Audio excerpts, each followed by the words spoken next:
আজ সকালে একটা ম্যাচে এমন একজন পুরনো প্লেয়ারের সাথে দেখা হলো যেটা আমরা কেউ এক্সপেক্ট করি নাই। সকালে স্কোয়াড নিয়ে ম্যাচে ঢুকছিলাম। টিমে একজন প্লেয়ার আসলো।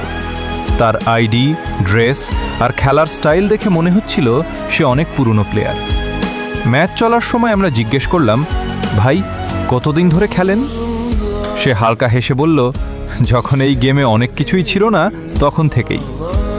আমরা অবাক হয়ে গেলাম। পুরো ম্যাচে সে পুরনো দিনের অনেক গল্প বলছিল।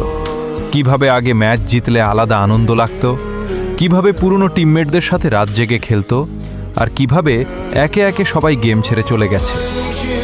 কথাগুলো শুনে মনে হচ্ছিল সে শুধু গেম না, অনেক স্মৃতিও বহন করে নিয়ে বেড়াচ্ছে। ম্যাচের শেষে আমরা জিজ্ঞেস করলাম, ভাই এত বছর পরও এখনো খেলেন কেন? কয়েক সেকেন্ড চুপ থেকে সে বলল, গেমটার জন্য না ভাই, এই গেমে তৈরি হওয়া স্মৃতিগুলোর জন্য। তারপর সে লবি ছেড়ে চলে গেল।